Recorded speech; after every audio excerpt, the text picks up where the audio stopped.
Hi there, this is David, and welcome to New RPG News. We have a lot of stuff to talk about today. We're going to be talking about the Sega Genesis Mini 2, some Final Fantasy 16 news, a rumor about Legend of Dragoon, a couple of delays, and a weird thing with the PlayStation. So let's go ahead and get started. So, first up, Sega Genesis Mini 2.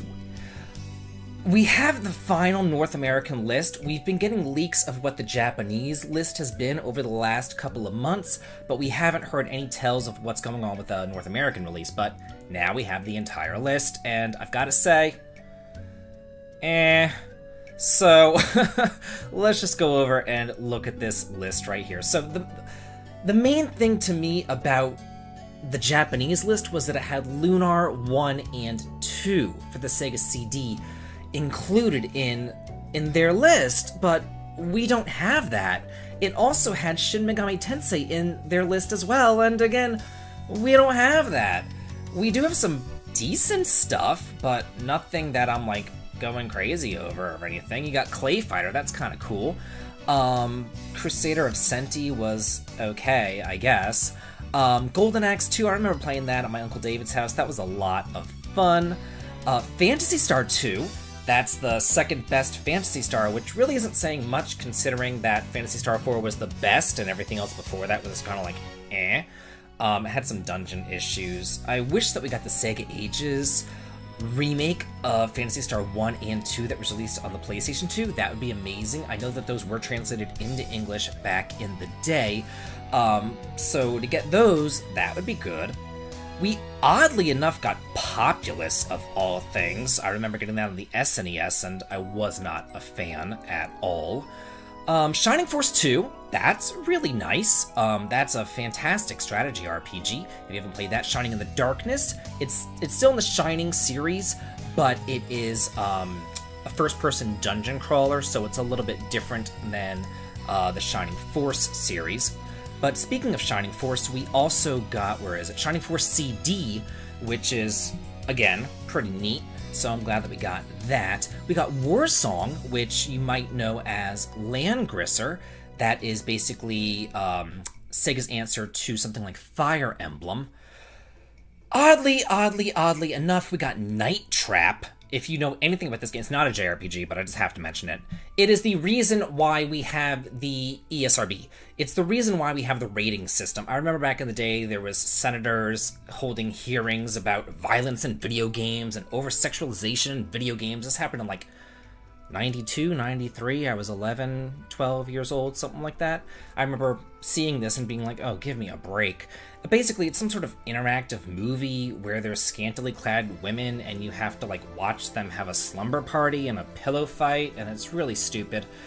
And you, like, I don't know, you stop vampires from attacking them or something. It's really, really ridiculous. There's some previously unreleased games on there, as well as some new ports, so that's kind of neat. And this is going to be coming out October 27th in North America and in Japan, and pre-orders are now available too. So if this looks like something that you want to get, have at it. I know that there's going to be less availability of the Mini 2 than there was of the Mini 1, so this could be a pretty easy way to have something pretty rare in your collection, and I'll probably be picking it up myself. Okay, now we have a delay, my favorite thing, I know. Some of y'all were looking forward to Metal Slug Tactics. That was originally going to be released in 2022 and later on this year, but it has now been delayed to 2023. We don't have any reason why it's been delayed. Just basically, just a tweet is essentially all we have. This is actually a really long-running series back from like the early 90s. It was always more akin to something like Contra, bullet hell shooters, you know, fighters, that sort of stuff, so I was never really interested in it. But Metal Slug Tactics is a tactical RPG, more in the vein of something like Tactics Ogre or Final Fantasy Tactics, although it uses gears or tanks and guns and stuff like that, so you might want to say it's more like Advance Wars, or maybe even Front Mission, something like that. So it does look pretty neat, and it's actually based off a concept of a mobile RPG only released in Japan back in 2009, but it seems to be like that was just based on that concept. This is like a full-fledged game that's going to be coming out sometime in 2023 on the Switch, PC, and Steam. Okay, I just thought that this was interesting, so sue me. I know it's Spider-Man, but whatever. The PlayStation PC launcher is now referenced and spotted in the Spider-Man Remastered for the PC. So if you're not following Spider-Man, like I'm not following Spider-Man, basically Spider-Man Remastered was announced for the PC, but it was originally released on Sony systems. But the big deal with this is that Sony is actually working on its own PC launcher, similar to Epic Games, similar to what Xbox has, similar to something like Steam, that sort of thing. They're going to have their own Sony PC buying area thing, and it's going to have integration with PSN. So I don't know how I feel about that. Let's look and see. Let's read a little bit more. It says, a potential PC launcher for PlayStation games will complement Sony's PC push, and Sony wants around half of its games to be on PC and mobile by 2025. And the company's been vocal about its plans to bring more PlayStation games to the PC over the past year. So, I am a fan of multi-platform games. I am a fan of having games on as many different platforms as humanly possible. I think that getting games into the hands of as many people as possible is a good thing. Having console exclusivity, while I do understand it, isn't the best idea ever. Like, I personally don't have the Xbox One or X or S or whatever the hell it's called nowadays, I don't even know. I don't have that, and it would really be terrible if something like, you know, Final Fantasy or Dragon Quest or Tales of was Xbox exclusive, and I would have to buy that system, and that would be pretty terrible. So I like whenever a lot of games are on a lot of different systems. It just makes it so easy to play those games. Like Blue Dragon, Lost Odyssey, the original Tales of Vesperia, I had to buy an Xbox for. Tales of Hearts, I had to buy a Vita for. You know, like, that's kind of crummy. So it is a good thing to have a lot of games and a lot of different ways to get to them. But here's my caveat. Like, I feel like one PC launcher is enough. Like, I don't want to have a Sony PC launcher, an Epic Games PC launcher, a Steam PC launcher. Like, I just want one. Can't we just have one and keep them in one area? It just is, yeah, I know. Maybe I'm an old fogey. Maybe I don't really get it. But that's just me. I know that it's going to include some cross-buy support. I know that it's going to include the PSN integration, trophies, that sort of stuff. But to me, again, I just want it in one spot. A PC is a PC is a PC. What's wrong with Steam? That's just me. Remember Legend of Dragoon? Back on the PlayStation, the game so popular that it launched all those sequels? Yeah, there were no sequels. But anyway, Legend of Dragoon has, I don't know how, but it stood the test of time as some sort of classic. I remember whenever it came out, and it was the supposed Final Fantasy VII killer, and everybody was all about it, and it was gonna beat Final Fantasy into the ground, and then we played it. Not a fan.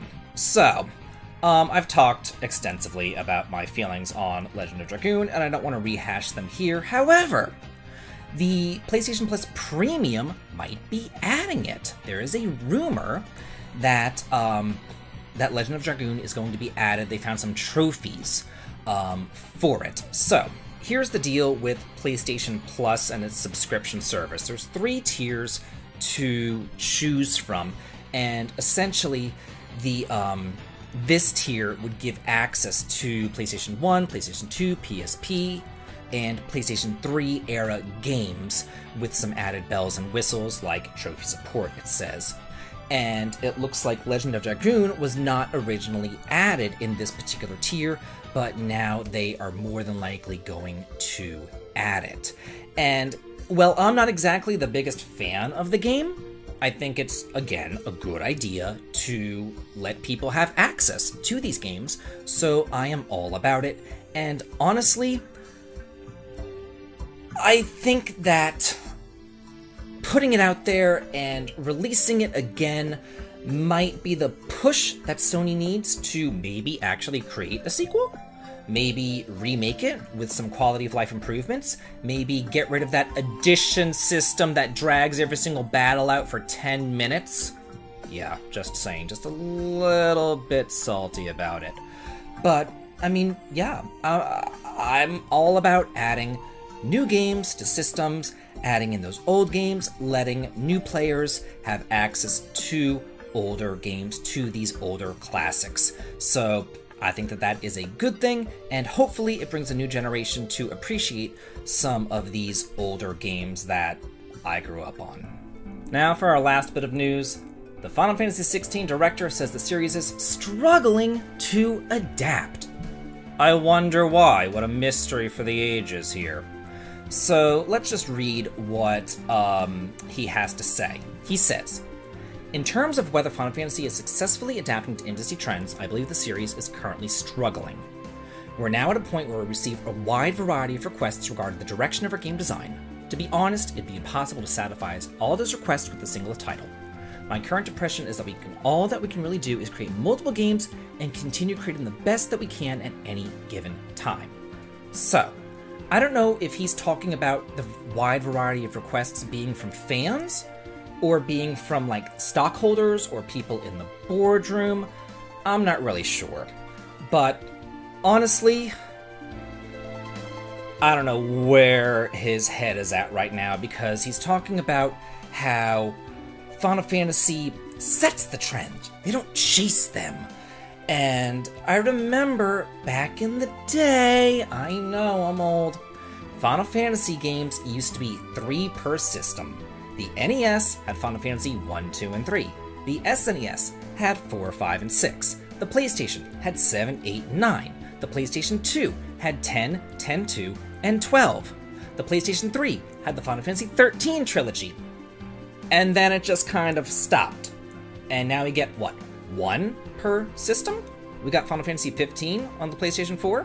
And now it looks like we're going to get 1 on the PlayStation 5 with Final Fantasy 16. Okay. Personally, I think that they're trying too hard.